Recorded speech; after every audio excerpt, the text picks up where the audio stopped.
Welcome to USMLE Sarthi. We are committed to empowering IMGs. We're excited to guide you on your match journey. Don't forget to click subscribe and turn on notifications so you can get notified whenever we add new content. Also, follow us on Instagram and Twitter for the latest tips and tricks regarding everything USMLE. Now, let's dive into it. Welcome, everyone. Good afternoon, good evening, depending on your time zone. This is the Sarthi team, and this is day 2 of our spring webinar. And the topic, of course, is match tips for 2025. Like I said, this is day 2. We have a stellar series of panelists who share their match tips. All of them have matched in the current seasons or the previous season, which was 2024. So in a day it changes, and you will hear from them. You can ask questions in the chat. If we cannot get to those questions, I'll record a separate video on the questions that you may have. But be respectful to the panelist, as in don't ask any personal information that they cannot share or don't want to share, exact score and things like that. Obviously, we respect that. We are not going to share that. They will not share their emails or any other personal information. So I hope you guys will respect that. And with that, we will proceed. The first speaker is Farhana Khan, a very, very dedicated student. I think it was her 3rd cycle. So Farhana, introduce yourself and take it away.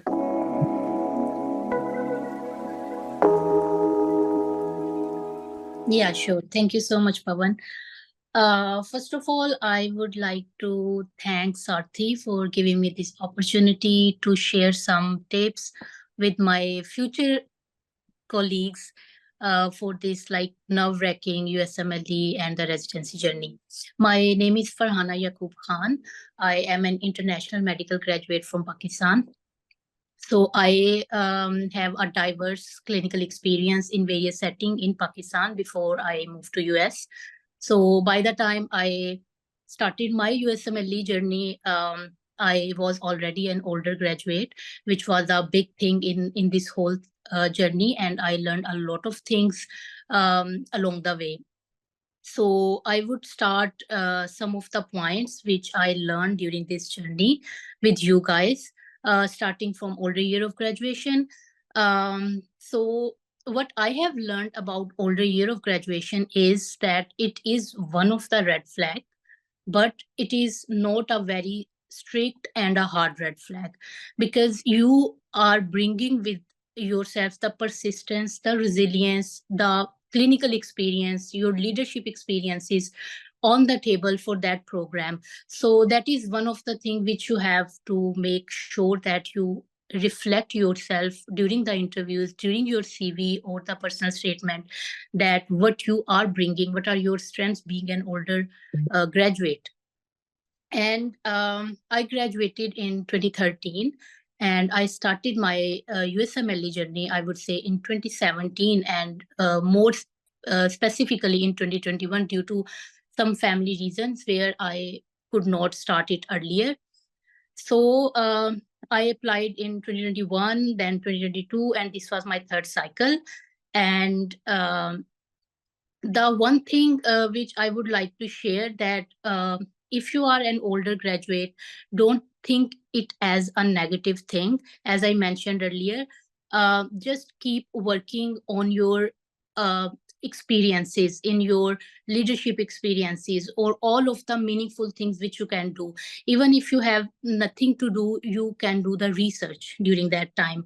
So start choose a topic and start doing the research. So that's what helped me a lot during my journey. And having no gaps is very important. Keep doing something. And one of the things which I would like to share, that being a 1st generation female physician, then being a 1st generation immigrant, and then the first person in my family going into this residency journey was one of the things where the number one challenge I faced was the mentorship, especially the right mentorship at the right time. also keep talking to people, keep networking. That is one of the important thing, because mentorship is very important, right guidance. This process is very complicated. Some of the things which actually became one of my red flag was that I didn't get the right mentorship at the right time. So I went into this. I joined Sarthi in my last cycle, like in this cycle where I matched, and it was like August or September when I joined Sarthi. And this is just not an advertisement. I just really like to thank Sarthi, because in that short time, I learned a lot from their videos, especially I would say the Telegram and videos. I used the recorded videos, and those were very helpful because of the flexibility of watching those. So that was one of the things which helped me a lot in this cycle, which was not in my previous cycle. I mentioned I'm matched in my third attempt. So what are some of the points I will really quickly go through, that what you can make changes in that. First of the thing, keep working on your experiences. Keep doing the observerships, externships, research, or something, and don't create gaps in your CV. Second thing, choosing a specialty is very important. The right specialty and focusing on one specialty is one of the things which helped me a lot, because your CV should be unidirectional.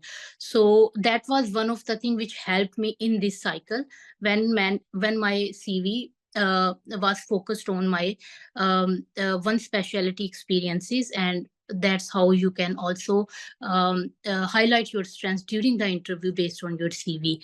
IRAS CV, personal statement, and application during my last two cycles, I would say there were so many mistakes I had in my CV, in my description, in my personal statement. So having a very good personal statement, getting it reviewed from mentors, getting reviewed your CV from the mentors was very important, which was different in this cycle when I matched. So personal statement should be according to the guidelines, all of mentors advise. And CV description should highlight your strengths. Your experiences should be like, especially this CV when they have just like changed it to just some of the experiences. So you can really get benefit from this era CV template, where you can like focus on one specialty and highlight your strength in that specialty. I would really like to talk about the research. So some of the research is important. You don't need to get like 10, 20 publications, but having one or two publication, a good topic, getting it published in a peer-reviewed journal helped me a lot. I have been asked about my publications, my personal statement, my ERA CV a lot during my interviews. So those were the things which were the questions being asked from me during the interviews. Two of the things which are very important during this cycle is the program outreach and interview preparation. I got interviews in the last two cycles, but I did not match. So one of the biggest thing was my interview preparation. So I worked a lot on this. I watched like Sarthi videos. I just made my points that especially that three things. One example, 90-second rule, that helped me a lot, because I just organized all of my answers like that. And whatever question came, I knew what I have to answer. So what should be the time and what I have to explain. So you have content, right? You have worked through different experiences, or even your medical school. So you have all those, you just have to organize it, which is very important, because that is the basics of interview preparation. Program outreach helped me a lot, I would say, because I applied broadly everywhere. I didn't have any restriction to go anywhere. So that was one of the things. So letter of interest, having a well-crafted letter of interest. I watched the videos, I made my points, and then I made those letters. and those helped me a lot, I would say. So these are some of the things which were different in this cycle. And I would also like to thank Sarthi team for making this cycle successful for me. Thank you so much, Pawan, and thank you so much for all of the Sarthi team. Well, thank you very much, Farhana, and I appreciate really all our panelists taking time out. I mean, you guys are matched, you are with your families, and I know Ramadan is going on. So, but despite of that, you took time out and giving tips to the students. So, thank you for that. I won't hold you any longer. I know you're outside. So, thank you and congratulations again on your match and. Good luck in your next phase. Thank you so much. Thank you. Thank you. All right, continuing on. So, like Farhana said, for those of you who are interested in our match plans, all classes are recorded as well live. So, maybe Swati, you can post that link. And there is also a closed Telegram group that she was referring to. So, that's also available to our students.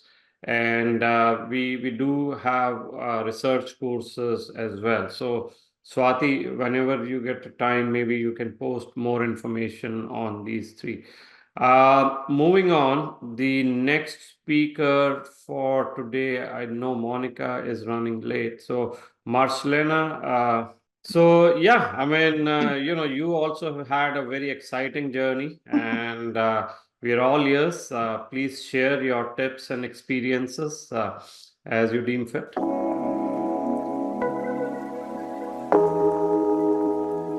Thank you so much for this opportunity to share my experiences with the students, upcoming students. Well, I am Marcellina Nwosu. I am at this moment at Missouri, Texas.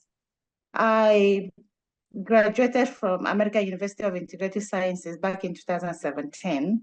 And I have been working as a nurse practitioner. I was a nurse before I went to medical school. I did my nurse practitioner as well. And after medical school, after step one, I took my nurse practitioner licensure, and then I started practicing as a nurse practitioner while I was doing medical school. Anyway, which helped a lot. Is a good thing and a bad thing at the same time, because they see me as a nurse practitioner, you have much of experience and you're gonna be intimidating every other people.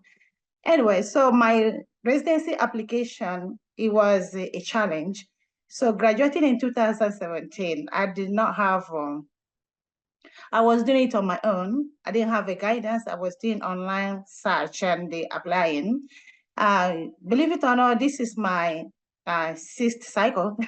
Thank God, this was my sixth cycle. Thank God I was able to match this this cycle, thank God. But what I'm going to share today is for, I'm gonna start with repeat applications. Like I told you, this is my sixth cycle. I was doing it on my own. So, but one thing I'm gonna tell you to start with is never give up. Never give up. Successful people never give up until they achieve their goals.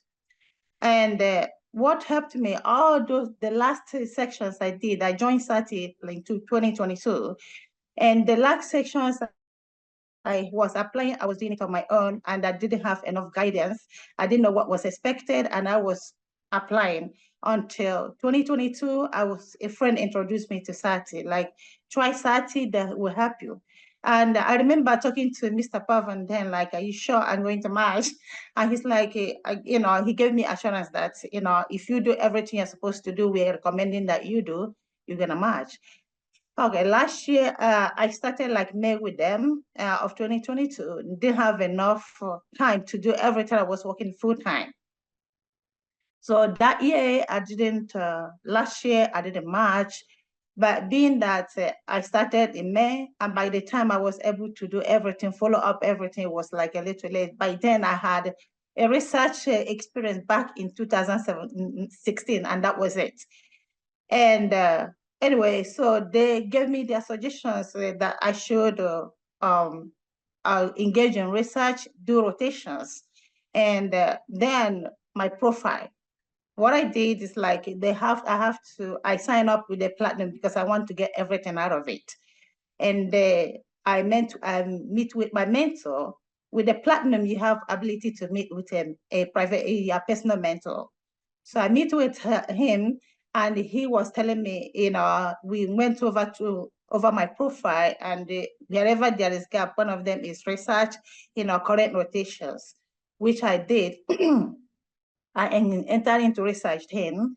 I joined CIBMP, and I was able to publish one article before I entered residency cycle last cycle.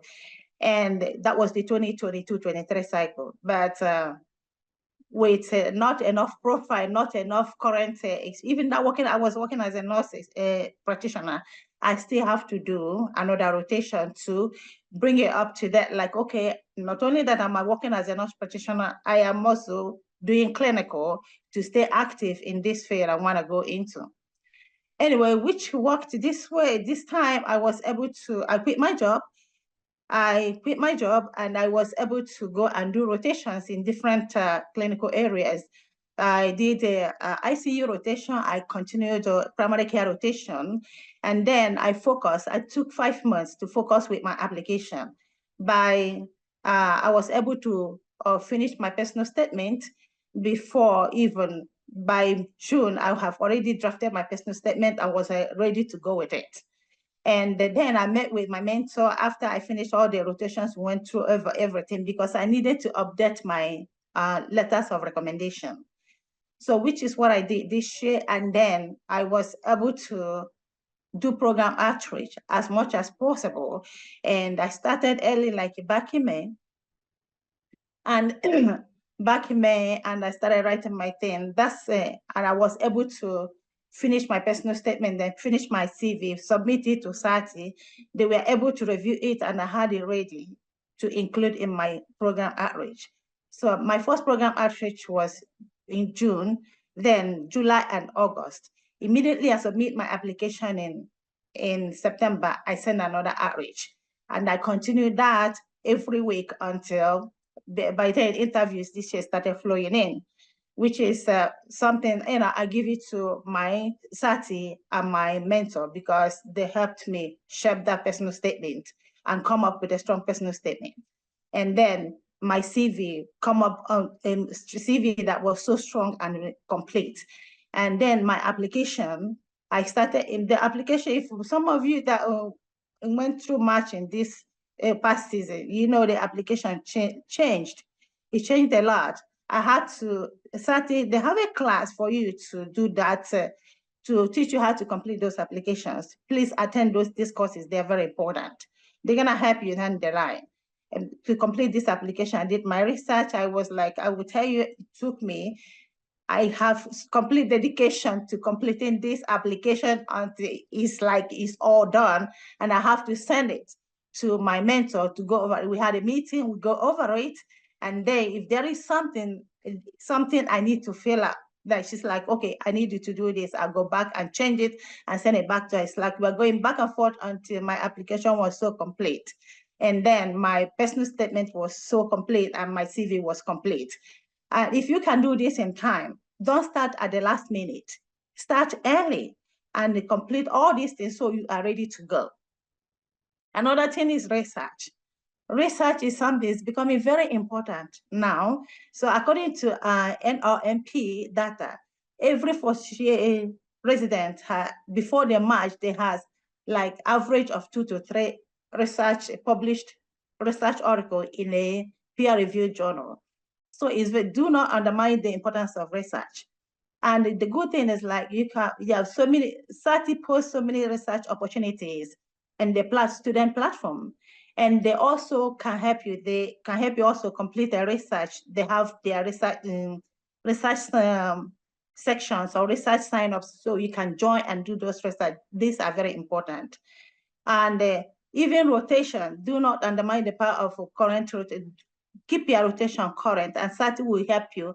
They have also, this is not advertisement, this all helped me and help me do those rotation, sign up with their rotation. They will help you connect with rotation so you keep it current. And because now, if you want to enter competitive program, you need research. Some of them want you to do research, want you to stay active in your clinical rotations. And for that is that. So my goal is like, do not quit. Keep going on. Successful people, they don't quit until they achieve their goals. Yes, you may not match this year, but this year may not be a year. Next year will be a year if you work hard. Then another thing I want to add is changing specialty, because I had to change specialty. I was fixated with IM. When you're gonna change specialty, when you're choosing your specialty, choose what you like, what excites you in medicine. Another thing is like that goes with that is like, be mindful of your profile. Make your profile, make sure that the field you're trying to go into is something that matches your profile. Be realistic and keep open mind, because your mentor may ask you, what? Your profile, this field you're going is very competitive. Your profile is not competitive. You may have to change. That's why I say keep an open mind. The Sarthi is here to help you achieve the goal you want, but to achieve that goal, you have to have open mind. You have to be able to say, okay, my profile is not competitive, and it's not gonna get me to this field. I have to go to this field. Take it from me, I have to switch from internal medicine, which is my passion, to family medicine. But why did I go to family medicine? Because of my profile. I have a strong profile, but when it comes to score, my scores aren't that high. Thank God I didn't fail any step 1, step 2 CK or step 3. I didn't fail them, but my scores are not close to average. So I have to switch to family medicine. So have open mind to do that as well. And I have already highlighted about CV and personal statements and applications. Please start early. Go to they have classes that will help you. These things helped me. I listened to their classes, I attended the classes, and that helped me. They have a class on how to write your personal statement, on how to complete your CV, and on how to complete the applications. So please attend these classes. Follow what they tell you in those classes. They helped me, and I was able to write, even how to write outreach letters. Sarthi, they have class for that. And they will give you a structure on how to write it and what to include in that research, in that outreach letters. Please attend those classes, send that outreach letters in time, and follow up. Send it, I would say send it 3 times before you send the application. Attach your CV to it, and keep doing it weekly after. Yeah, you submit your application. You will see things will change. And so that's what I have for you. Take it from me. I worked, it's like, do not do it on your own. Work with Sarthi, attend their classes, have open mind, do not give up, and keep going. Because if I have given up 2 years ago, I couldn't have matched this shit. So that's what I have for you, Heinz. Well, I'm gonna say thank you, good luck, and please follow Sarthi Open, the student platform, and they will be posting advices and post your questions there. From time to time, panelists, they will answer your questions, and they are there to help you to the end. Well, thank you very much, Marcellina. Very, very passionate, and your persistence, I think, really paid off, matching after 6th or in the 6th attempt. So appreciate your time. Good luck in your journey, and congratulations once again. Thank you. Thank you. And for those of you who are wondering, again, we have a closed Telegram group for our students where our panelists give all the tips. Classes are recorded as well as live. We do have extensive guidance on the outreach letter and networking. So that's what she was talking about. And I know, Meghana, you have a flight to catch. So Varsha, if you don't mind staying for I think Meghana and Aashay also have something going on. So if you don't mind, everyone panelists, I want to go to Meghana first and then Aashay, and then we get back to our sequence. Sorry. Is that okay? Okay. Meghana, you can go next.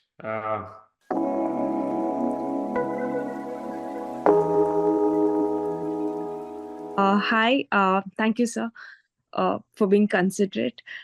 So my name is Meghana. So I'm from Bangalore. I've graduated in 2021. So things I want to tell is about my profile. So my journey is little unusual. So I graduated in 2021 from Kempegowda Institute of Medical Sciences, Bangalore. So I came here. I got married and came here. I'm on H4 EAD. So I gave my step 1, and during my step 2, I became pregnant. So I had some complications. So I had to give my step 2 3 months postpartum. So that was in August 2023. So I got my results in September 1st or August end. So that's when I approached Sarthi. So I was sure I can't give it this year. I can't give my application. So I think Pawan sir was very optimistic, and he said my scores and my experience was enough. And in fact, they helped me to put an application together in the last moment. I was very doubtful, but I think they helped me out. So I applied. I was 3 days late. So, but still, I got my OET. I got everything needed. So I did apply and I got matched. So I think I moved the application to Sarthi, Pawan sir in particular, because he was the one who said I had a shot when I had clearly given up. So that's one. And second is about rotations. So I had 12 months of experience as working as an assistant, physician assistant in a primary healthcare setup, but I didn't have a rotation in a place where residency was there. So I think Sarthi helped me with that too in the nick of the time. So they got me with Dr. Adam Atut with Hackensack, a rotation. And I think that rotation was so fruitful that I got an interview from there. Just because of its transitional, I had put it down my rank order list, but it is a beautiful rotation and I just loved it. And I happened to get an interview out of it.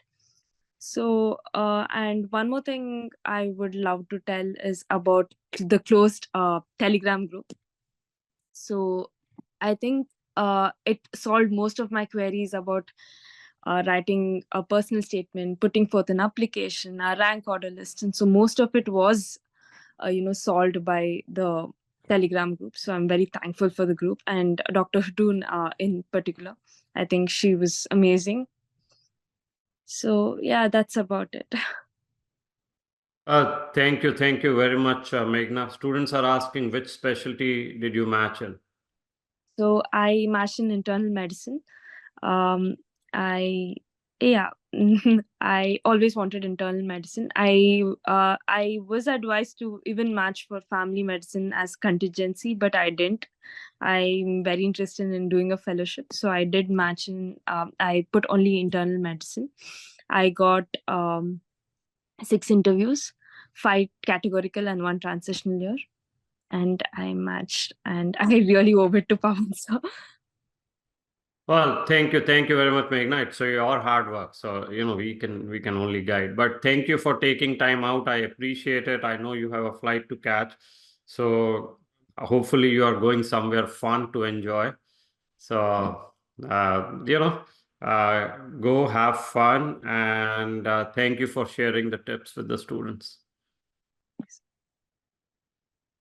So as I move on, like I said, the closed Telegram group is only for Sarthi students, but we do run an open Telegram group. So Tanya or Swati, if you can share link to the open Telegram group as well as our Instagram, I think that will help a lot of applicants. And I do see, Tanya, you shared that rotation that Meghna spoke about. So for those of you who are looking for some kind of program director rotations, we do have a few of them. So take a look at that. And with that, the next speaker is Aashay Dharia, very passionate, very excited. For those of you who saw his video on the match day, I think. So Aashay, why don't you share your excitement and your fun with us?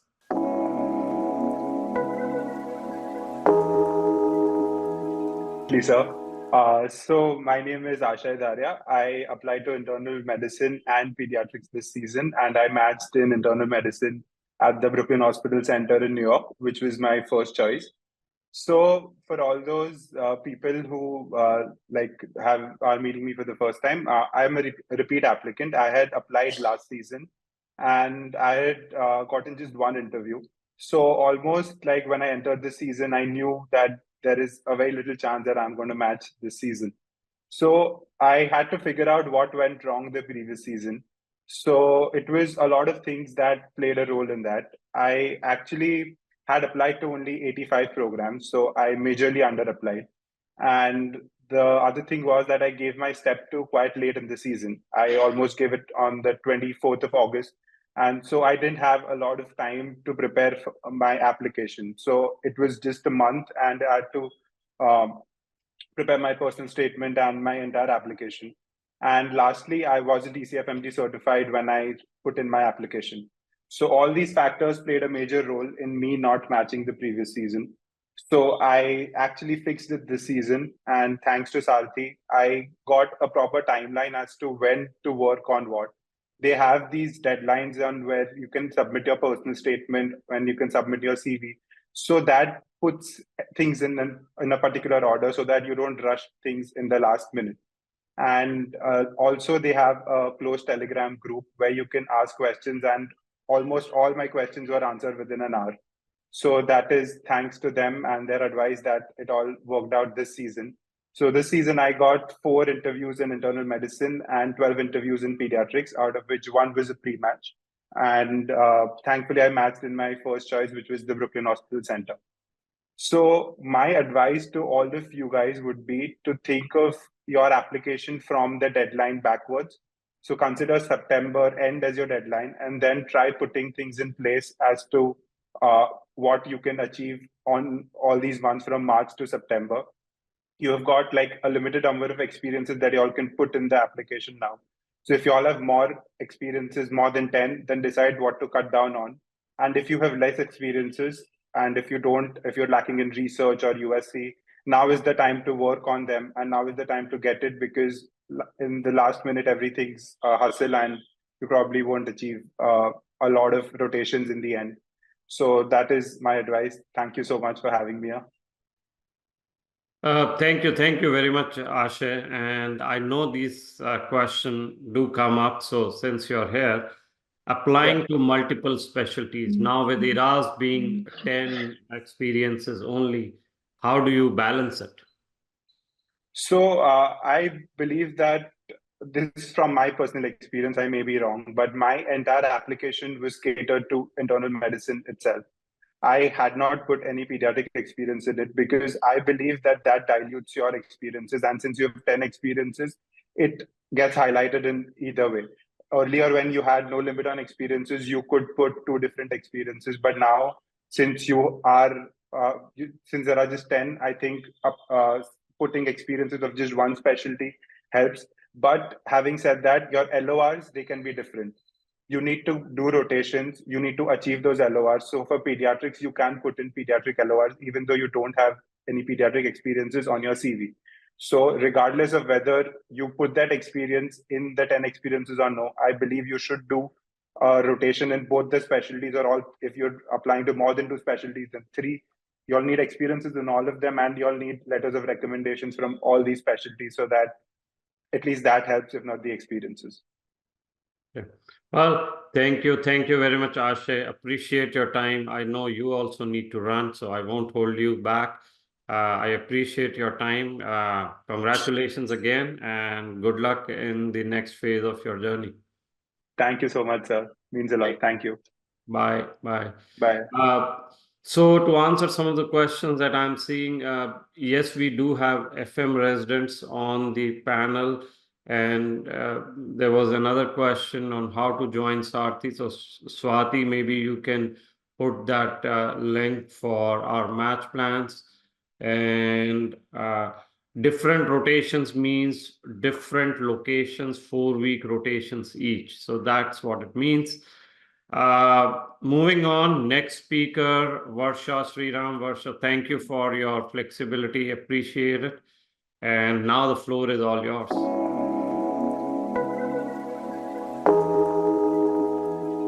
Thank you, Pawan sir. Hi everyone, my name is Varsha Sriram, and I am actually a graduate from Kasturba Medical College from Manipal, and I graduated back in 2018. And so I've had a lot of like challenges in my journey. So pretty much for this match, I did match into internal medicine and into my first choice, which is in Mercy Catholic Medical at Philly. So to just kind of like backtrack here, this is my fourth attempt in the match cycle. So a couple of points which I wanted to kind of share with everybody, which I think could be great take-home messages. For me, specifically, I knew that I had a high year of graduation, so I had to overcome that. I needed to kind of turn all my experiences, whatever that I did have, into sort of like strengths and put it into my CV and make sure that it kind of displayed how I can be an asset to the program. And so I would say like really work on getting a lot of your experiences, and even if you have some experience which is not exactly clinical, supposing you led a research team or something like that, also don't downplay that. Make sure that this has brought you leadership qualities, and make sure that you're able to put that across in your CV, and also obviously convey that during your interview as well. Secondly, as a repeat applicant, I knew that my CV had to shine, had to be pretty much like picked up from the pile. So I did work a lot on my CV and make sure that it screamed out internal medicine, that I'm interested in internal medicine and that is my passion. So I would say, from the previous few times, my CV was kind of, all over the place, and I needed to really streamline my experiences and make sure that all the listed experiences that I did have were internal medicine oriented. And then thirdly, actually, I want to say that the interviews really, really matter. So I personally believe that you just need one interview to match. This time, fortunately, I had 10, and I matched into my top choice. So that's one good thing. But I would say to get those 10 interviews, you have to make an effort to go out there and call your programs and find out what happened to your application. Call them, email them, of course, not in a badgering sort of way, but make sure that you know that you've put in effort into your application. You also have a right to know what happened to your application, what's the status of it. So I would say really focus on a good amount of program outreach. And once you start getting your interviews, so the first 30 seconds of your interview or of your tell me about yourself should be pretty much a make or break situation. The first 30 seconds is your time to set for yourself, set a mark on the interviewer, and pretty much just impress them, blow them away with your awesomeness. And I would say every single answer, the first, I would say 15 seconds and the last 15 seconds should be, should be pretty much telling the interviewer that you know your stuff and that you know where this is, heading towards, and you should have a strength in every single answer that you pretty much curate. So I would say really work on your interviewing skills, have a document, prepare all your answers on that. And like I said, the first few seconds that you start speaking, that should pretty much set a mark on your interviewer's mind. And they should remember you. So interviews are absolutely critical. And then I would say the USMLE Sarthi group and how they helped me, I would say that the closed Telegram group was excellent for me. Whenever I had a question, I could, voice it in that group, and I would get, Dr. Toon to answer it, or some of the panelists, or, applicants, whoever, going through the same thing, pretty much connect with me. So that was a great platform for me to network. That was a great platform for me to learn, for me to know, for me to help others out and to contribute as well to the community, which I think is very important.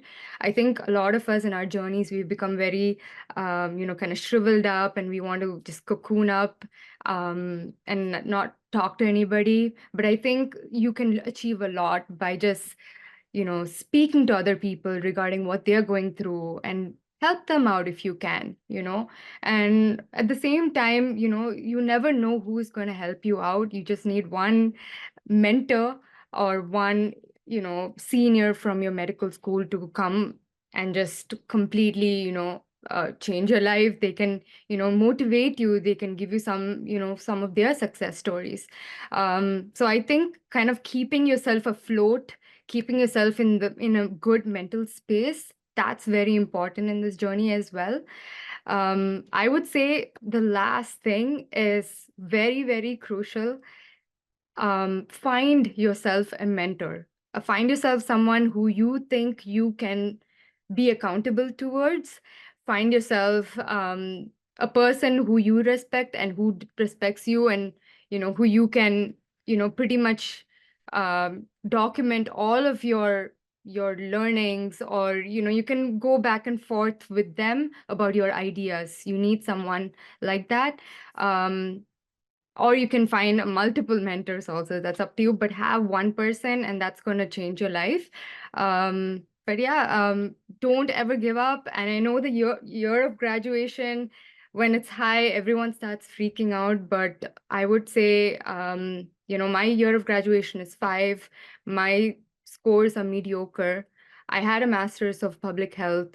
I had research, but this year I went all in with program outreach, with changing my CV up, with improving my interview skills incredibly.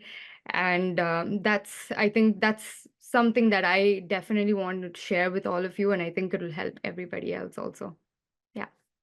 Well, thank you very much, Varsha, and I'm impressed that you took interview preparation to a different level altogether. I still say 90 seconds is make or break. You made it 30 seconds.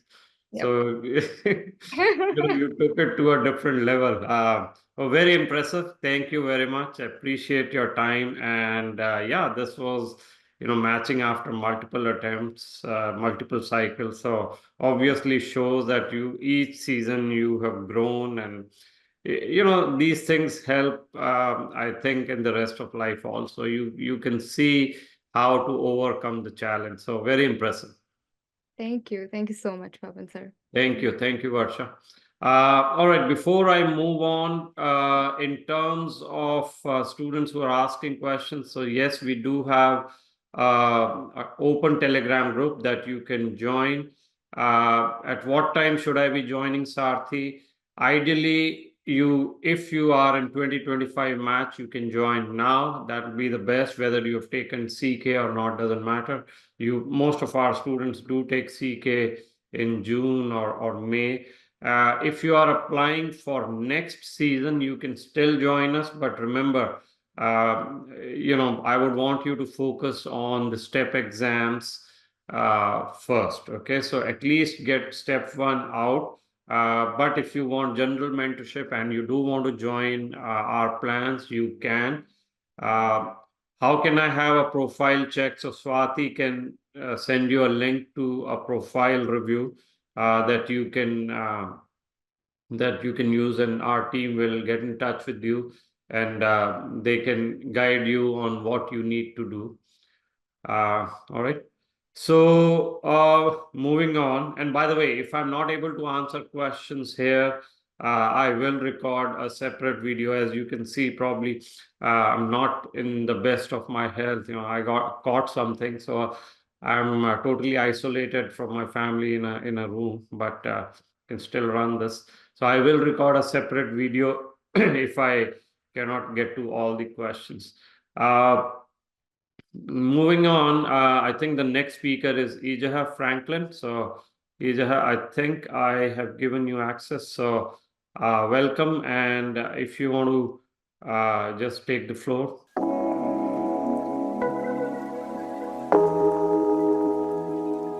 Okay, thank you. So my name is Franklin Ejeagha, and I marched into internal medicine in the current cycle.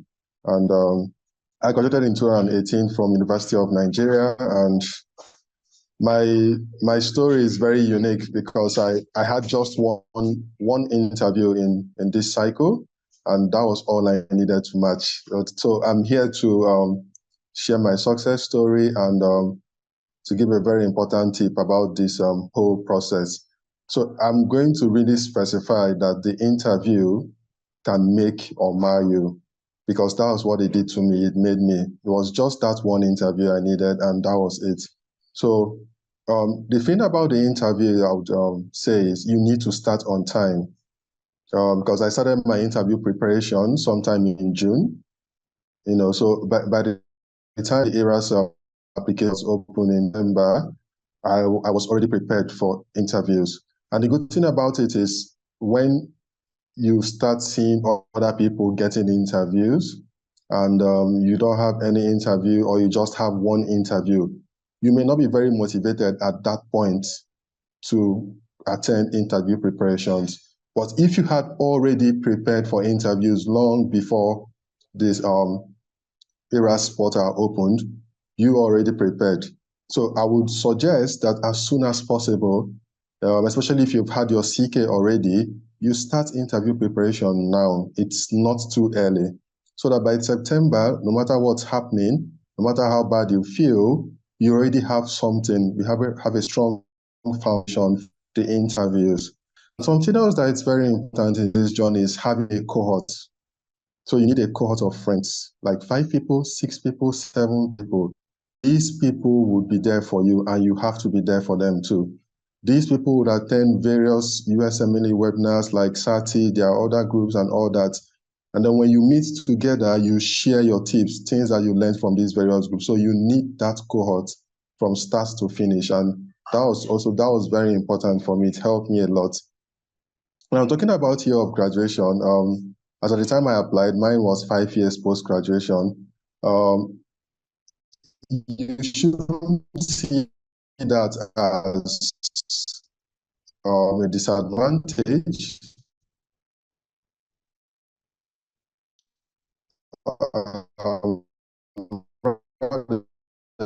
You should see it as If Franklin, I think you're getting cut out. positive, because that way you have lots of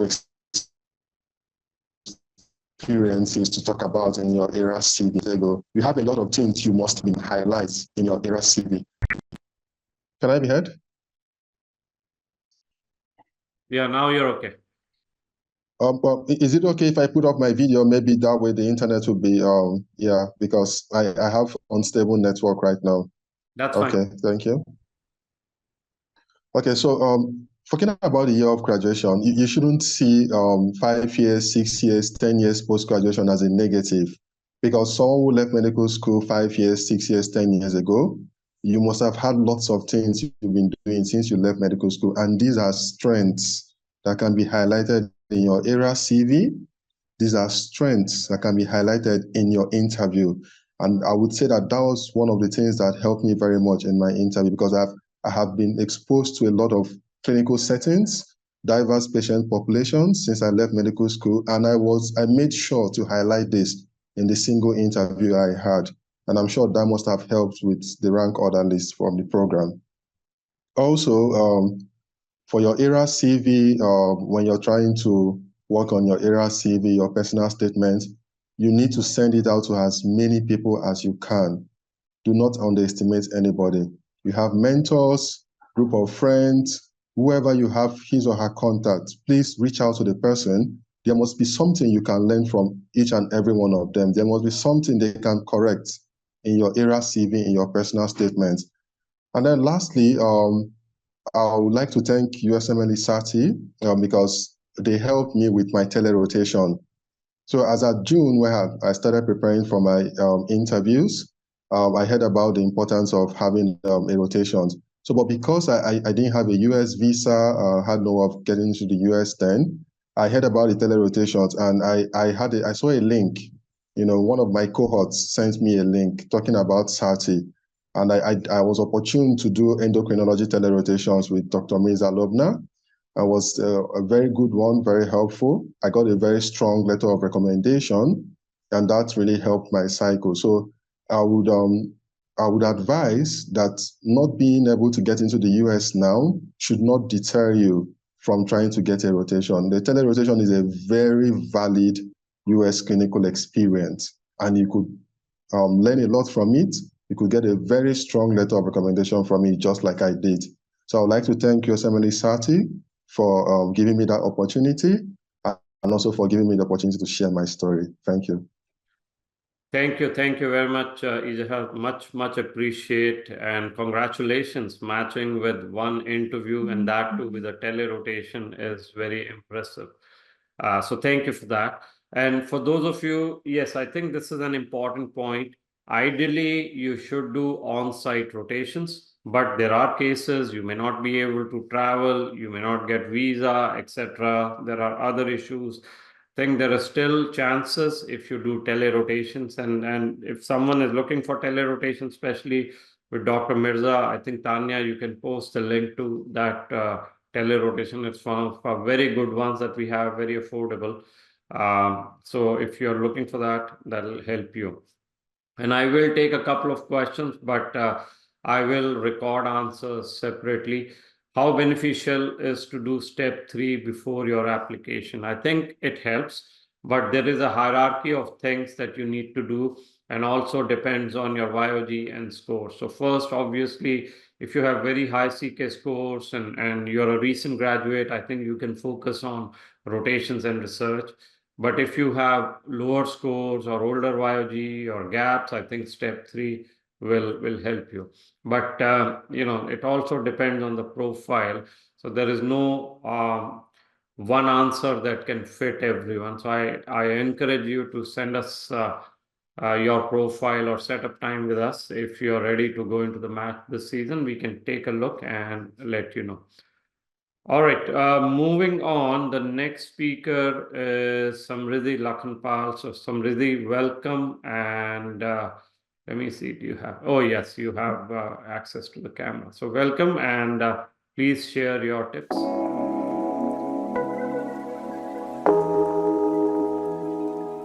So hi everyone, my name is Samruddhi. I'm a graduate of Government Medical College, Amritsar from India, and I graduated in 2020. So I matched in my second cycle in internal medicine at my top choice of program. So talking about myself, how things changed during my second cycle was, first thing first was I gave my step 3.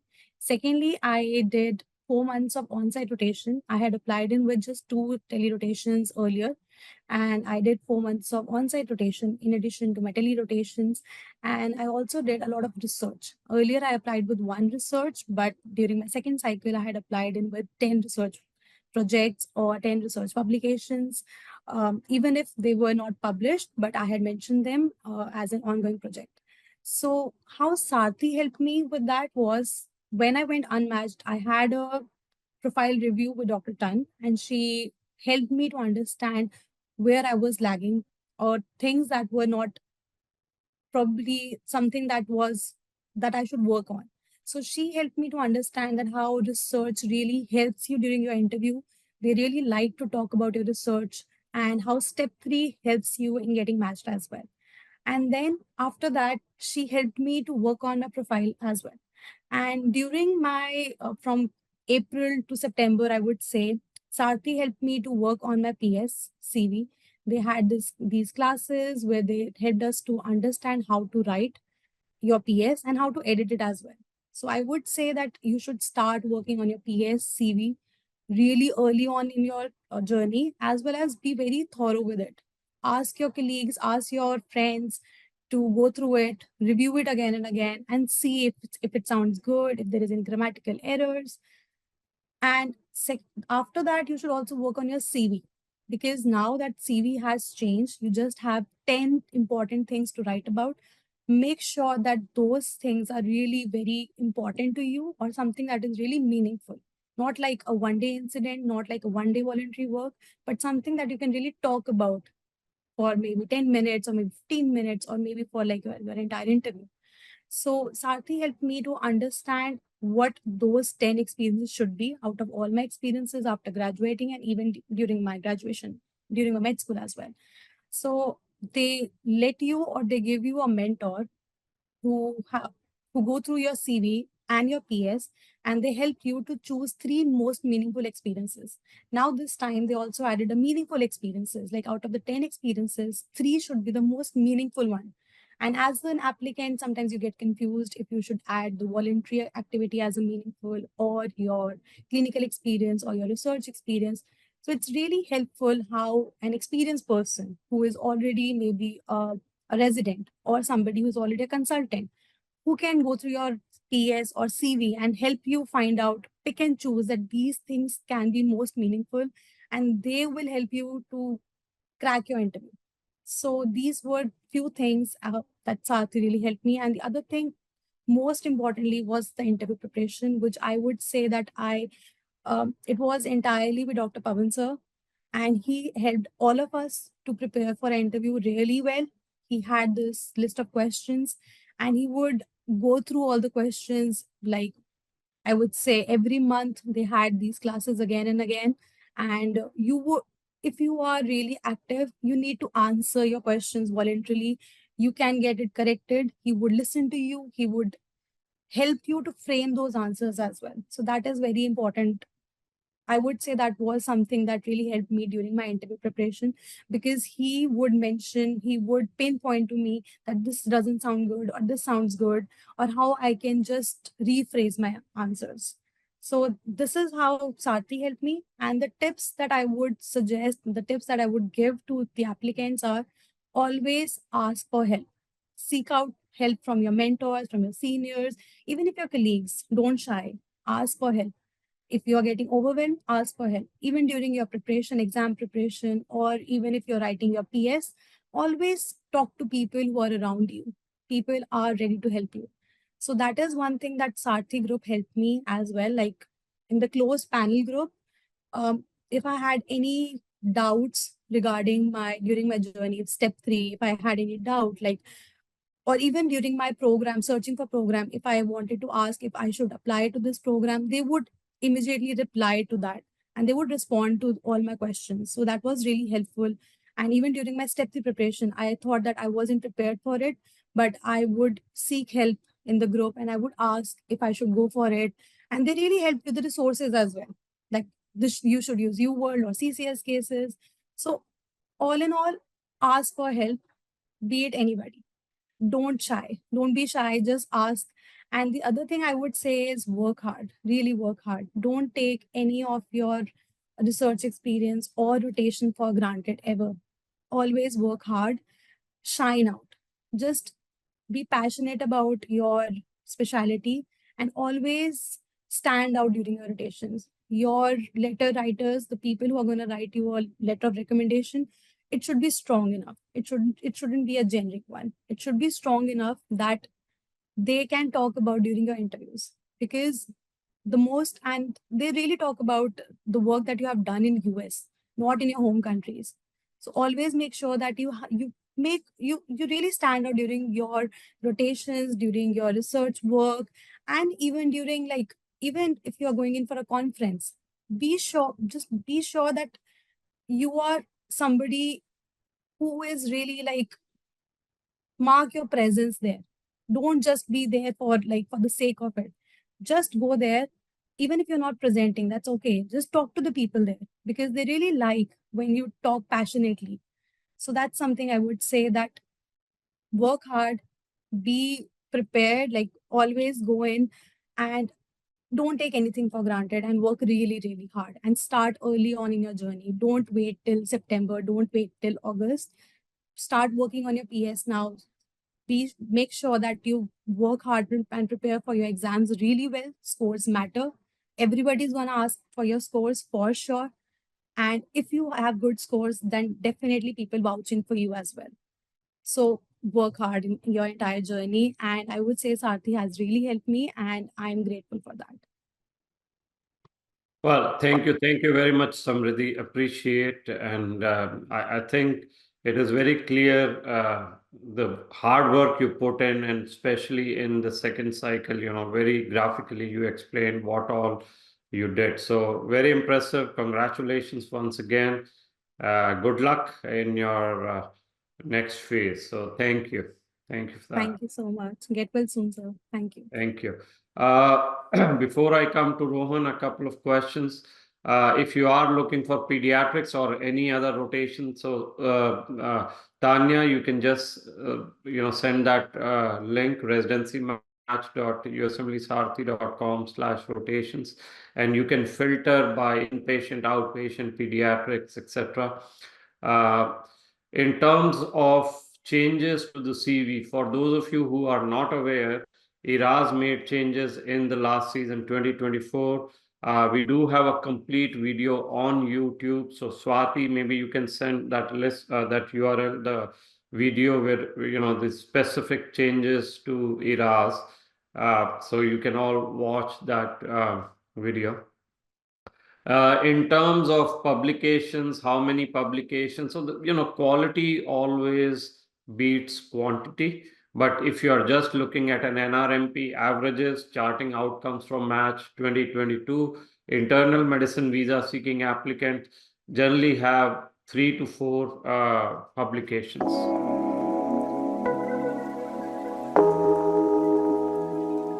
My name is Rohan Kumar, and I have been a Sarthi student since January 2023. I am an IMG from India. I graduated in 2021, and I matched in internal medicine in my first cycle at my first choice of program. Thank you, Pawan sir, my amazing Sarthi mentor, Dr. Aditi Sen, and the whole team of Sarthi for constant support, guidance, and encouragement. Congratulations to all my fellow panelists today, and my best wishes to all of you who will be applying next cycle. I'm here today to share my experiences with all of you with respect to IRAS, CV, personal statement, application, clinical experience, and what program directors are looking for in candidates. As spoken by other panelists, PS and CV are vital and extremely important parts of your application. Everyone knows and talks about the difficulty and time spent on STEP exam preparation and the stress international medical graduates put on it. But I feel that CV, PS, as well as interview preparation is extremely vital. And a lot of candidates seem to take these for granted and devote maximum time to secure a good score and think that they can work on other aspects later and spend very little time on CV, PS, and application. But CV and PS serve as the primary means for program directors to understand your background, experiences, and motivation just beyond test scores. Speaking of personal statement first, the personal statement is your story. It is your journey, your achievements, your life. In this, what we are advised by Sarthi is that we have to share genuine motivations, experiences, and aspirations. There is no right or wrong way to write it.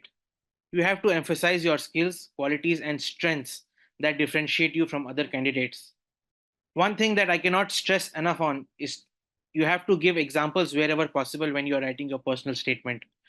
Create a narrative that flows or connects from top to bottom in a way that illustrates your journey into medicine, your passion for the chosen specialty, and the experiences that have shaped you as a candidate that make you a perfect fit for the specialty.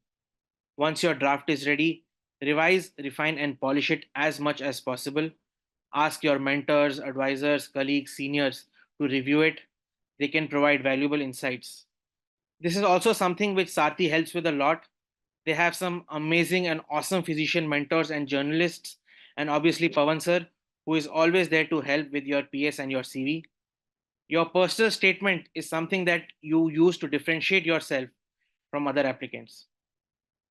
Coming to CV, many of you will be applying for rotations and research, and many places ask for your CV. So it's very important to have a non-ERA CV early on in the application season. ERA CV this year had a lot of changes, which many of the speakers spoke about, like the 10 you can only mention 10 experiences, and for each experience that you mention, you have to choose the qualities that you imbibe from these experiences from a drop box menu, like your did you learn adaptability and resilience, teamwork, cultural humility and awareness, innovation and ingenuity. And then again, you have to choose the three most memorable experiences. Also, this year we had to give out geographical preferences. There were signals allowed for certain programs, and there was a column where we had to mention a hardship or a challenge that we faced. One important piece of advice that I received very early on from my Sarthi mentor was to have a non-ERA CV. And in this, I was advised to write in bullet points or in short my roles and responsibilities. This really helped me to curate my ERA CV later on with ease. Something for every rotation that you mention in your ERA CV is your roles and responsibilities that you perform in each and every one of these rotations, and always mention the EMR that you used. Again, try to include volunteer activities and hobbies in your CV. This is something that again shows your interests and passion outside of medicine, and these make great conversation points for interviews. Coming to United States Clinical Experience or USCE, this plays a crucial role in the residency application process for all IMGs. It allows you to gain first-hand experience and familiarity with the US healthcare system. It demonstrates to US program directors that as an IMG, you are capable of providing high-quality patient care within the American healthcare system. And it also gives you opportunities to network with healthcare professionals and obtain strong LORs, which are obviously essential components of your residency application. First thing that I often advise with respect to USCE is that you have to define your objectives for a rotation. What I mean by that is to plan ahead. Research different programs, hospitals, and specialties that align with your interests and career goals. Understand the requirements, application process, and visa regulations for the rotations, and work with Sarthi. Sarthi has some great rotations, and you can work with their team to find the right rotation for you depending on what type of experience you're seeking and what type of letterhead you want. To make the most of your rotation, approach USCE rotations with professionalism, enthusiasm, and willingness to learn. Actively participate in these rotations and often seek feedback from supervising physicians, and build positive relationships with residents and attendings wherever you rotate. Coming to what program directors are looking for, once you get an interview from your program, from any program, you and other interviewees have met the criteria, or should I say the candidate profile that the program is looking for in terms of score, application, and research. Now, what I felt and experienced was that now what they're looking for in the candidate is that is this someone whom we can work with for 3 years, and is this candidate a good fit for our program? They look for candidates who possess strong interpersonal skills, professionalism, a positive attitude, and they look for someone who has the ability to collaborate effectively within a team environment. What I was taught by my mentors and by Pawan sir at Sarthi is that there are some key characteristics that your answers must reflect, which are the fundamental core of a good medical practitioner and a good human being. These are empathy, compassion, integrity, humility, and responsibility. And these characteristics should reflect in your answers. During interviews, as I said earlier, program directors and faculty often ask about hobbies and interests outside of medicine.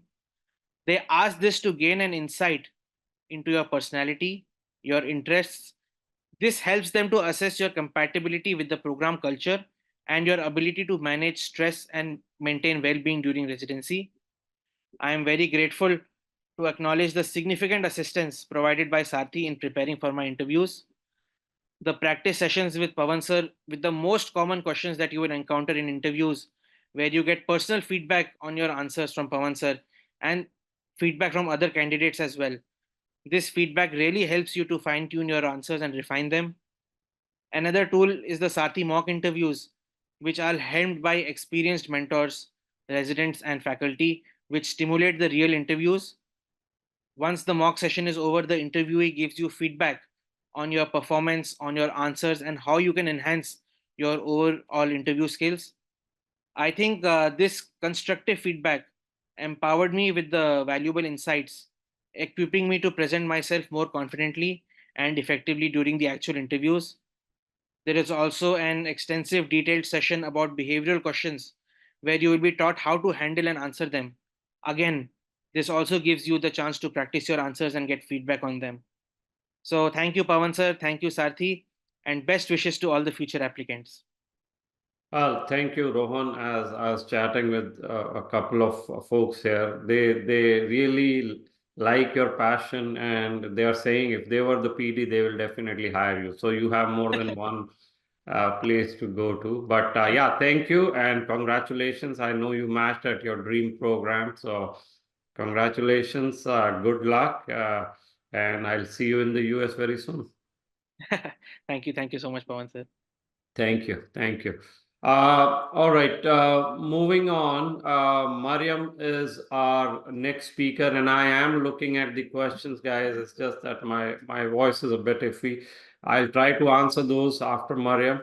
If not, I'll do a separate video. But for now, Mariam, all yours.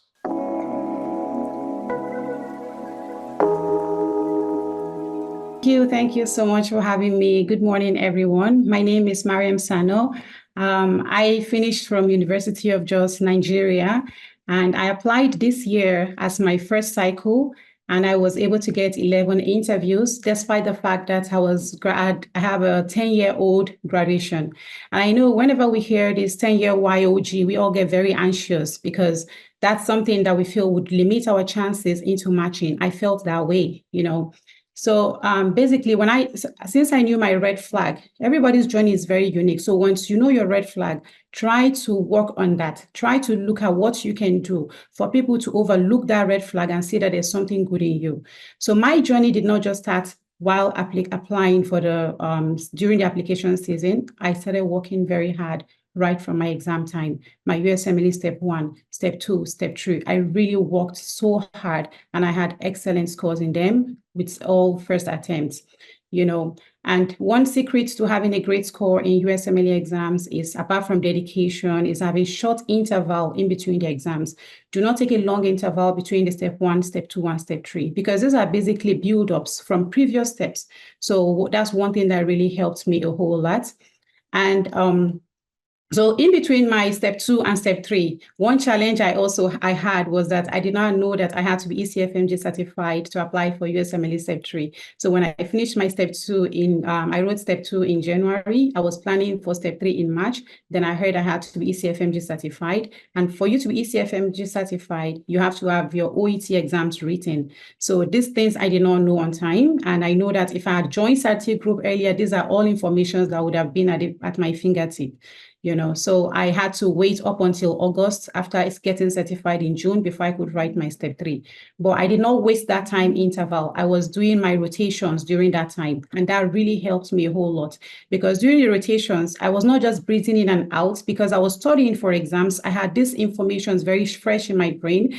Every time I go for rotations, I'm actively involved. I'm actively answering questions. I'm getting involved as much as possible. So this is another step apart from your exams that I think would really help you a lot. Focus on your US clinical experience. Don't just breathe in and breathe out, like just, be very passive and quiet. Try to, as much as possible, to leave a positive impact, to make sure they remember you, because they see a whole lot of people during rotations. So if you just come as a quiet candidate and you move, the moment you step out of that rotation, they've forgotten about you. They don't even know you. So make sure that when you leave, they remember you. I had a lot of positive feedback during my rotations where the physicians would tell me, I really hope to work with you in the future because I like, you really sound very knowledgeable. Not knowing that at that point, I was already preparing for my exams. So after my exams in August, now the real problem started, because I did not know that. I felt like I was basically focusing on exam. I didn't know that the whole bigger ball game was there, which is the application. And I don't know where to get my information from. I would go to Reddit. I would go to Messenger. I'm contacting friends. Then I realized that most of these people I'm asking out there, they also as equally as confused as I am. They basically don't have any information on what to do. So that was why I ended up joining the USMLE Sarthi. Even though I joined USMLE Sarthi in September, that was not my first encounter with them. I had been following them long from my USMLE step 1, step 2, step 3, but I was just had cold feet joining. But in September, I knew I had to join. There was no two ways about it. And when I joined, my first regret was, why didn't I join earlier? Because the next challenge I had was my letters of recommendations. Despite having good rotations, I did not know I had to request for LORs on time from these physicians. They're busy, you have to ask on time. So when I entered the group, when I was in the Sarthi group, they were into a Telegram group, and I realized that most of the candidates already had their LORs. They already had their letters of recommendation. I was like one of the only person there, asking questions, how can I get my letter and all that. So I felt regret that why didn't I join this on time? So even during the application, after the application, I couldn't get some of my letters from some of the physicians because it was already too late. So work on that and try to get your LOR on time.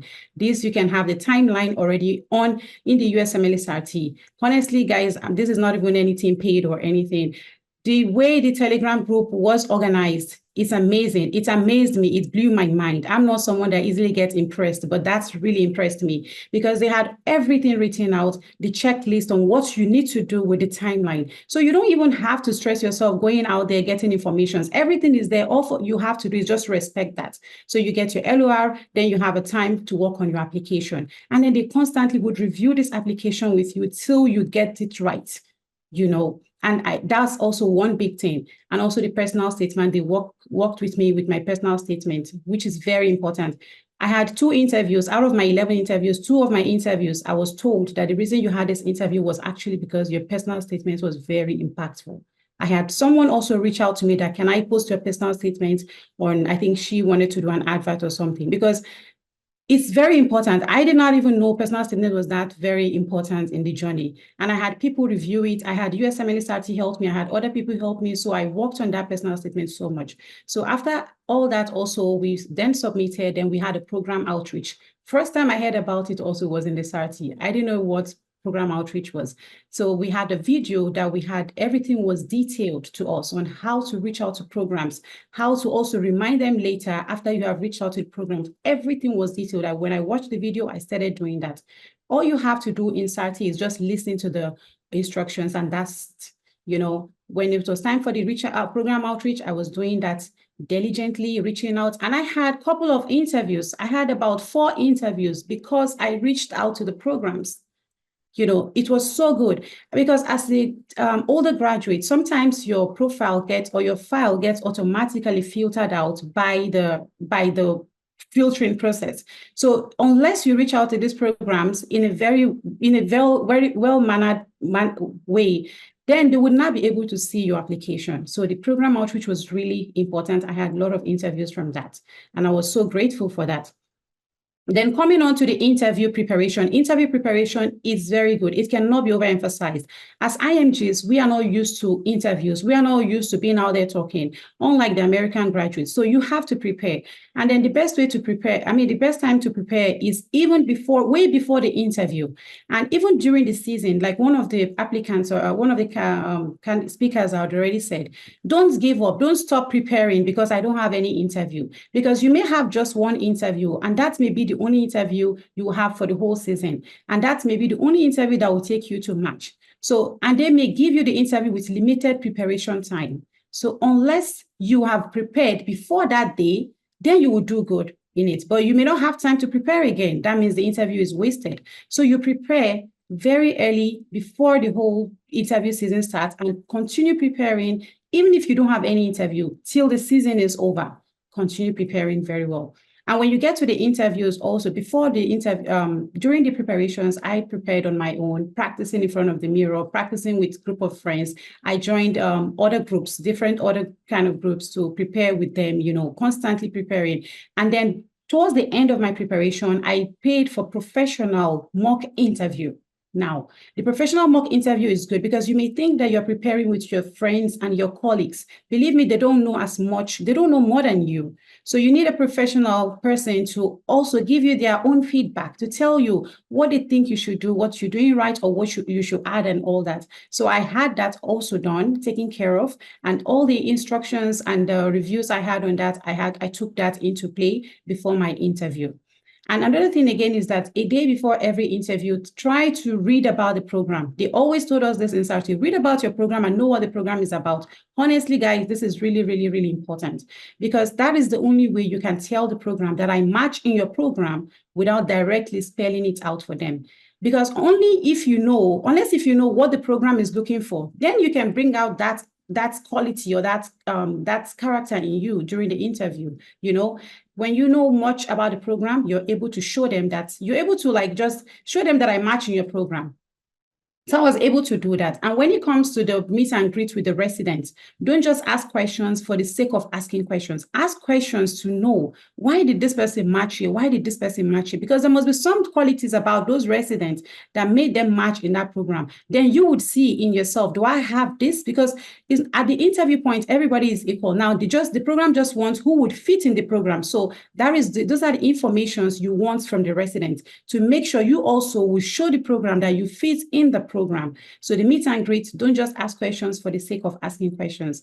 Ask questions because you want to know if you would fit and make sure you prove that you would fit into the program. So the program, I mean, the interviews, really, really important. Sometimes I even went to the extent of reading information about each of the residents on the web page of the program. I would see the resident, they'll write some information about them, their likes, their dislikes, you know, their interest. So when I'm going for the interview, then a particular program I saw, they talked about a lot of the residents were interested in volunteers. So I said to myself, okay, I think this program has so much interest in residents that like to volunteer. So during the interview, I'm basically bringing that up to show them, but I'm not just telling them, yes, I will fit here. But with that, I feel like that's what they're looking for. So they would see that, yes, I would fit in the program. So that's it. Talking about all these, and I also want to thank Sarthi Group for all they did. You know, my only regret was not joining on time, but thank God I matched with 11 interviews and my first cycle with a 10-year YOG. Thank you so much for everything, Sarthi Group. And guys, please do not sleep on Sarthi. You have to come here. That's where everything is happening. Okay, all the best. Well, thank you, Mariam, and thank you especially for taking time out during your fasting and you know. But 10-year YOG, 11 interviews, as I think everyone can see, you are very passionate. And I think this is the key, you know, how your passion is reflected in rotations and in other things, because students are asking what is the right time to prepare for interviews. I think interview preparation should be a daily chore, you know, when you speak with a patient, when you speak with your team, attending, it's all practice, right? How do you, you know, bring yourself forward? How do you articulate? So all that is interview preparation, you know. Yes, there are specific questions that you can prepare for the interview, and yes, you should. But don't think that interview preparation happens in a vacuum. All your experiences, you have to bring them together, you know, angry patient, difficult patient, team member, etc. So I think, Mariam, you're a very good example of how to bring all of that together. Thank you. I'm glad. Thank you very much. Thank you. All right. The other question I think someone asked before I go to Amresh, as are rotations included in, I think, one of the plans. So rotations are included in Bridge to Residency plan. So take a look, and I think, Swati, if you can send a link to the Bridge to Residency match plan. Amresh, are you there?